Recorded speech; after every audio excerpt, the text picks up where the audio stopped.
And he gives me an Roben vibe about him, the way he cuts in, the way he links play, his skills, the goals he scores. We're talking deadline day, which approaches very quickly indeed. Thursday is the final day for Premier League clubs to make their transfers in or out. It looks like the biggest signing in the next couple of days is going to be Antony from Manchester United. It looks like Erik Ten Hag's former player is going to be reuniting with him. Is it what Manchester United need? Well, I think when I watched the Langer the other day, and obviously they've got a lot of, he's got a lot of potential and they've got high hopes for him. But I think that when you look at Antony and the way he cuts in, I was watching some of his stuff again on the weekend, and he gives me an Roben vibe about him, the way he cuts in, the way he links play, his skills, the goals he scores. And I think that that's what they need more of, because I was watching the Langer the other day, against it was Man United. Liverpool? Southampton, yeah. This weekend. This weekend, yeah. And I didn't think he'd done enough of that so as Dalot can get outside. And I don't think they get enough goals themselves with a player coming in like that and then just curling it in. I think Jadon Sancho will probably be on the right-hand side trying to do the same thing. And that's why they need the wing-backs getting forward. But like this guy, probably be add-ons. And he's somebody that Ten Hag said, I want him. And, they're going to make it happen. If he can hit it off like I've seen what he's done in the Dutch League, and obviously it's a different standard to what we've got here in the Premier League, but if he can, he's going to be a magnificent signing. And the fact that they've given Erik Ten Hag £80 million to spend on a player that is very clearly linked with him, that is very clearly his player, it's a message in a sense as well.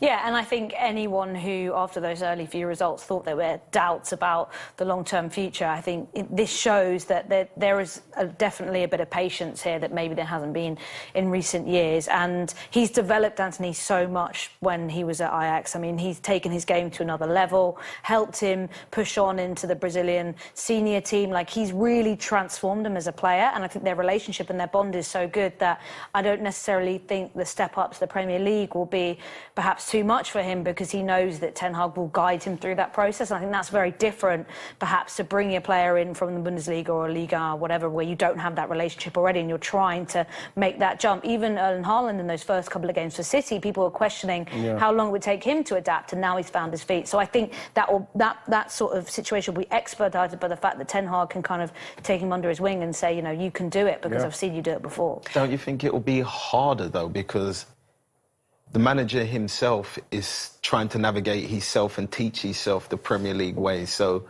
how does he teach a player when he's still basically a novice for the Premier League? I think, Sean, it will come down to the style of play, what he wants. And what he wants is, he wants him to be on that right-hand side, cutting inside, obviously for whoever the wing-back's going to be, to cut outside, but more of a threat when he does cut inside. Because you look at Man United, they need to get goals, because obviously if Ronaldo's not playing at the moment, especially what he done last season, they're not scoring too many.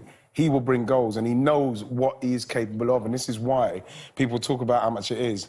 I've got no problem with that. I think you have to pay what you have to pay now. It's just the way it goes. And like I say, if he can fulfil, because Ten Hag trusts him, he's going to be a top player here. I think I think Ten Hag is also, unlike some other managers that have come into new clubs, obviously Antony hasn't been part of the pre-season, but I think he's had such a long pre-season now where he would have been doing all that prep, and even once he finished Ajax, all that prep of all the other teams, to know that once he's got the players and he would have had targets at the start of the window, I think he would have known how it was going to fit, and it won't be that he needs to rush and for it to make sense. But, I mean, who knows, because United have been burnt how many times before? But he's also, Ten Hag, made a point of saying the players aren't doing what I'm asking them to do. This is not about them executing my poor plan. This is about them poorly executing my instructions. So finally he's got a player in, pretty much, who knows exactly what he wants. Well, that's exactly right, because, like, he's saying, something, I'm going to buy him because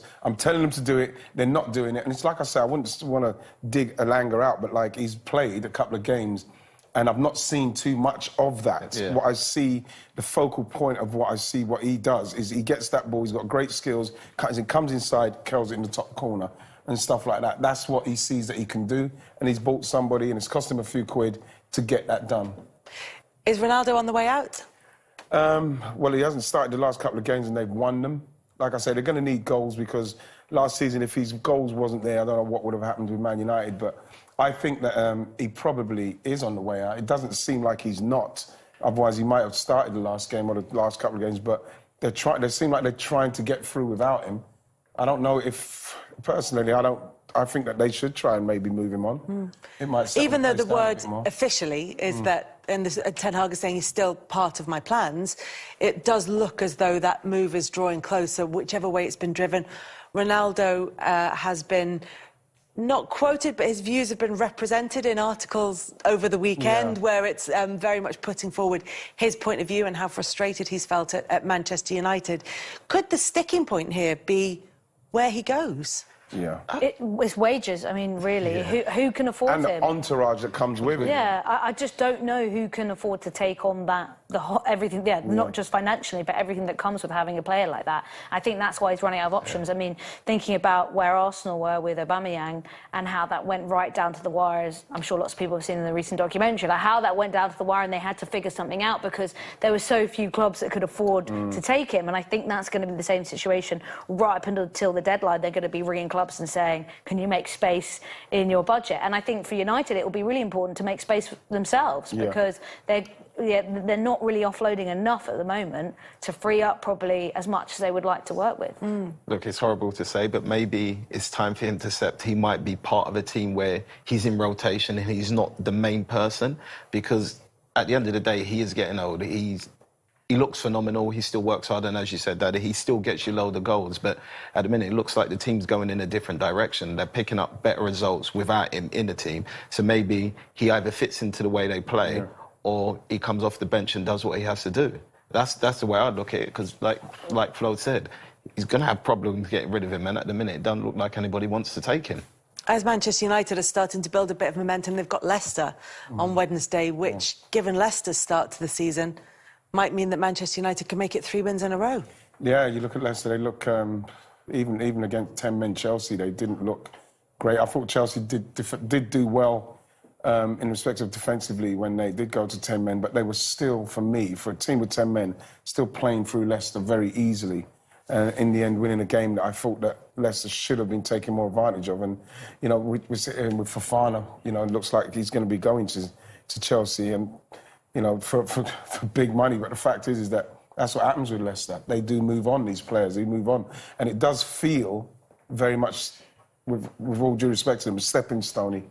That's good. But the point was that space was always filled by a younger player who was coming up, or at least, like Fofana, had come in and developed a little bit before he got put into the first team. And that doesn't... It's the gaps behind the players who are moving on that might well be the issue. But Fofana to Chelsea, to play potentially alongside Koulibaly, looks an excellent choice for Chelsea. Yeah, I would ask Thomas Tuchel how many defenders does he need? How many is enough? Because he is kind of stockpiling these now. But we know the issues they've had with injury, and they've got players who are a little bit older as well. So it makes sense for him as well, because he wants to play Champions League football. But yeah, I would be quite concerned about Leicester. And there's been these concerns now for well over a season, really. Last season was difficult. Fans weren't happy with that. Haven't had the best summer recruitment-wise. They've lost a lot of players, a lot of big characters as well. And you just don't really see where the reset and where the rejuvenation is going to come from. Is it going to be Rodgers stepping down, or is it going to be more players having to make way? Because it's just not working now. And he keeps coming out and saying, we want belief, we want bravery, but that's not going to solve a lot of his issues. There are issues, definitely, at Leicester. They take on Manchester United in midweek. Full round of fixtures in midweek for the Premier League teams, and the transfer window closes on Thursday. All of which means that with a load of games at the weekend as well, we will have plenty to talk about when we see you next time, which is a week on Monday. We'll see you then. Bye-bye.